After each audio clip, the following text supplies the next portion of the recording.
আসিফ মাহমুদ তার এলাকায় সব আওয়ামী লীগের লোক দিয়ে সে সন্ত্রাসী দখলবাজি চাঁদাবাজি করতেছে। এই যে করতেছে এইটা তারা করতে পারে, তারা সিআইয়েরও এজেন্ট হতে পারে, রয়েরও এজেন্ট হতে পারে। কারণ আপনারা দেখেছেন যে জামাত এসেই আওয়ামী লীগের ক্ষমা করে দিল। আমির সাহেব ভারত থেকে বলল আমরা আপনাদের সাথে সমঝোতা করে বন্ধুত্ব রেখে ই করতে চাই। অমিত শাহ বলল, এরপর আবার গোপনে সিআইয়ের সাথে যাইয়া মিটিং করে আসলো। ক্ষমতার জন্য সে পাগল হয়ে গেছে। ক্ষমতা চাই ভাই, ক্ষমতা চাই। রয়ের মতো বিরাট অঙ্কের টাকা এবং তারা যেহেতু অনেক কিছু নিয়ন্ত্রণ করে, তারা এছাড়া শুনছি যে হুরও নাকি দেয়। রয়ের মেইন টোপ হচ্ছে মধু। হ্যাঁ, তো এই যে সেই মধুর এই হুর, হ্যাঁ হানি ট্যাপ, এই হানি ট্যাপ যদি দেখে তাই এদের তো মাথা নষ্ট হয়ে যাওয়ার কথা। কারণ দলের মধ্যেই তারা মেয়েকে বলে যে আসো কিছু করি, খারাপ ভাষা আমি বলতে পারতেছি না। এখন আপনি যদি 6-এ বইয়া বিয়ে করতেন, আপনার কি বাচ্চা হতো সায়েন্টিফিকভাবে? আপনার ওই মেয়ে কি সুস্থ থাকতো? বা এই সময় কি বিয়ে সম্ভব? এখন যদি এরকম হয়ে যায় তাহলে ব্যাপারটা দ্বারা কি জানেন, যে 2 দিন পর আপনাকে হেরিকেন ধরিও খোঁজা পাওয়া যাবে না, বাথরুম যা ধরিয়ে আনা লাগতে পারে, টয়লেটে যাই সোজা হয়ে হাঁটতে পারবেন না, এরকম কিন্তু অবস্থা হয়। ওই সাদ্দাম মাল কিন্তু কিছু করে যে ভালোবাসো বিয়ে করছে, শ্বশুর বাড়ি গেছেন, বাবারে বলে যে হাঁসের ডিম নিয়ে আসো, আমি হাঁটতে পারি না। হ্যাঁ, এখন এই যে নাটক, এই নাটককে উড়িয়ে দেওয়া যাবে না। তাই এই অল্প বয়সে, অর্থাৎ রাজনীতিতে একটা পূর্ণাঙ্গ একটা বয়স থাকে, যারা স্ববিরোধী এখন কাজ করতেছে, এরা কি করেছিল? এরা কোঠা আন্দোলন করেছিল। কেন করেছিল? চাকরিতে ঢুকবে। তারা পড়াশোনা শেষ না করে তো চাকরি করতে পারতো না, সেইখানে তাদের চাকরিরই বয়স হয় নাই, তারা চলে আসছে রাজনীতিতে। রাজনীতিতে আসছে কেন? দেখে যে মজা আর মজা, টাকা আর টাকা, মানুষ টাকা দিচ্ছে, টাকা ভয়তে দিচ্ছে।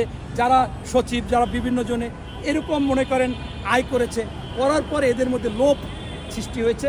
আপনারা জানেন যে এই এনসিপি তো ছাত্র বৈষম্য, আর ছাত্র বৈষম্যই তো মানে এদের কয়েকজন উপদেষ্টা। তারা যে লুবি, এই লুবি কিন্তু আপনাদের কাছে প্রমাণীয়। কারণ 52-এর ভাষা আন্দোলন তো শহীদ হয়েছে, পঙ্গু হয়েছে, কিছু বিনিময় চায় না। 71-এ পঙ্গু হয়েছে, শহীদ হয়েছে, কেউ বিনিময় চায় না। 90-তে আমরা পঙ্গু হয়েছি, আহত হয়েছি, নিহত হয়েছি। 90-তেও কিন্তু প্রায় 3-4 হাজার লোক শহীদ হয়েছে, আমরা বিনিময় চাই না। 24-এও কিন্তু যারা ভুল যোদ্ধা, যারা মানসিকভাবে দেশের ভালো চেয়েছিল, যারা চেয়েছিল যে বাংলাদেশের সুশাসন, সুনীতি, সুবিচার থাকবে, আইন শৃঙ্খলার অবনতি হবে না, বাজার দর নিয়ন্ত্রণ হবে, আমি রাত্রের এখানে সেখানে চলবো, কোনো সন্ত্রাসী থাকবে না, দর্শক থাকবে না, তারা কিন্তু এই লুবি না। এরা কিন্তু লোভে পড়েছে, উপদেষ্টা চাইছে, বিনিময় চেয়েছে। এরা আওয়ামী লীগের কাউন্সিলরদেরকে বসাইতে চেয়েছিল, তাদের কাছ থেকে প্রচুর টাকা নিয়েছে, এখান থেকে নিচ্ছে চাকরিতে। একজন সচিব মনে করেন 5,000 কোটি টাকাও দিয়ে তারা এখানে আসে কেন? চিন্তা করে আমার সচিব চলে গেলে আমার মান সম্মান থাকবে না, জেলে যেতে হবে, সব টাকা ধরে ওদের দিয়ে দিচ্ছে, তাদের বহাল তবিতে রাখতেছে। তাই যদি এরা রয়ের মতো বিরাট অঙ্কের টাকা এবং তারা যেহেতু অনেক কিছু নিয়ন্ত্রণ করে, তারা এছাড়া শুনছি যে হুরও নাকি দেয়। রয়ের মেইন টোপ হচ্ছে মধু। হ্যাঁ, তো এই যে সেই মধুর এই হুর, হ্যাঁ হানি ট্যাপ, এই হানি ট্যাপ যদি দেখে তাই এদের তো মাথা নষ্ট হয়ে যাওয়ার কথা। কারণ দলের মধ্যেই তারা মেয়েকে বলে যে আসো কিছু করি, খারাপ ভাষা আমি বলতে পারতেছি না।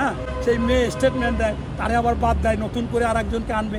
এই ভোগ বিলাস এবং থাকা টাকা, এইটা অবশ্যই রয়ের আছে। যেখানে যখন সুবিধা পাবে ওরা একজনকে ধরবে না। ওই যে অনেকে গ্রামে বলে যে এ হলে 12 ভাতারি, অর্থাৎ যেখানে বেশি সুবিধা পাবে সেইখানে সেই কদিন থাকবে, আবার আরেক জায়গায় সুবিধা পাইলে আরেক জায়গায় থাকবে। মানে এটা রাজনৈতিক পতিতা বলতে পারেন, রাজনৈতিক দলের মধ্যে সে পতিতা। রয়েরও সাথ করবে, প্রয়োজনে আওয়ামী লীগেরও তো করতেই আছে। আমরা পাচ্ছি যে সেই আসিফ মাহমুদ তার এলাকায় সব আওয়ামী লীগের লোক দিয়ে সে সন্ত্রাসী দখলবাজি চাঁদাবাজি করতেছে। এই যে করতেছে এইটা তারা করতে পারে, তারা সিআইয়েরও এজেন্ট হতে পারে, রয়েরও এজেন্ট হতে পারে। কারণ আপনারা দেখেছেন যে জামাত এসেই আওয়ামী লীগের ক্ষমা করে দিল। আমির সাহেব ভারত থেকে বলল আমরা আপনাদের সাথে সমঝোতা করে বন্ধুত্ব রেখে ই করতে চাই। অমিত শাহ বলল, এরপর আবার গোপনে সিআইয়ের সাথে যাইয়া মিটিং করে আসলো। ক্ষমতার জন্য সে পাগল হয়ে গেছে। ক্ষমতা চাই ভাই, ক্ষমতা চাই, এর কিছু নাই। এই যে বিষয়গুলো, এটা রয়ের তারা স্বাভাবিক এজেন্ট হতে পারে। তাদের কথা হচ্ছে টাকা চাই। এখন আমরা যে নতুন বাংলাদেশ, আসলে ওদের কাছে হচ্ছে এই চাঁদাবাজ, দখলবাজ বা অর্থের বাংলাদেশ। ওদের কাছে অর্থের বাংলাদেশ, ওদের কাছে সম্পদের বাংলাদেশ। ওখানে আমার ন্যায় অন্যায় এগুলো কোনো বিষয় না, বিষয় টাকা চাই, সম্পদ চাই, অর্থ চাই, আমার ক্ষমতা চাই। এইটাই হচ্ছে এই নতুন এই সন্তানদের। কিন্তু মূল আমি আবারও বলবো, ডক্টর মোহাম্মদ ইউনূস বিশ্ববরেণ্য ব্যক্তি, ইনি এই ছাত্র সমাজকে আমার মনে হচ্ছে যে ক্ষতি করে দিল, আমাদেরকে মেধাশূন্য করে দিল। আমাদের পরবর্তীতে সন্তানরা এর প্রতি ঝোঁকবে বেশি, কিশোর গ্যাং তৈরি হবে। এই যে আপনারা সাংবাদিক জাতির বিবেক, আপনাদের কাছে প্রশ্ন করি যে এই যে এরা শত শত গাড়ির বহর নিয়ে যাচ্ছে, বড় বড় হোটেলে থাকতেছে, এক এক বেলা সেখানে 2000, 3000, 5000 টাকা করে খাচ্ছে, এই টাকাটা কোথা থেকে আসে? আপনাদের একবার যদি তাদেরকে প্রশ্ন করতেন বা আপনারা যদি নিজেরাই তুলে ধরতেন যে যে লোকটা ফুটপাত থেকে জামা কিন্তু, প্যান্ট কিন্তু, শার্ট কিন্তু, হঠাৎ করে সে লক্ষ লক্ষ টাকার আবার কোটি কোটি টাকার গাড়িতে কীভাবে সম্ভব? তাইলেই আপনি বুঝতে পারতেন যে এরা যে অনৈতিক অবৈধ কাজ করতেছে।